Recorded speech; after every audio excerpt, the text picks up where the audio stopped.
Hey everyone, welcome back to the channel. In today's video, I'll show you how to crop a video on your iPhone.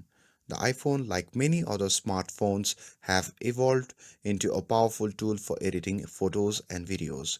With the rise of social media, the need to edit videos has become more important than ever. So in today's video, let's dive into how you can easily crop a video on your iPhone. So without further ado, let's get started.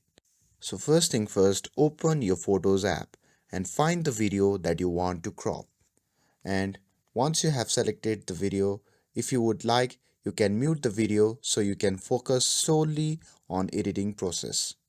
And now at the bottom you can see the adjustment icon. So simply tap on that. And after tapping on that, you'll be provided with the multiple editing tools.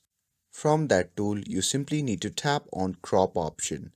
And now you need to adjust the frame to choose which part of video you want to keep.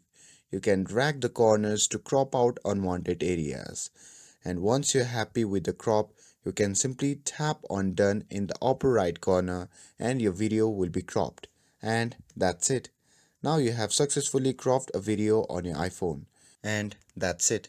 Hope this helped. If it did, hit that subscribe button. It really supports the channel. And see you in the next one.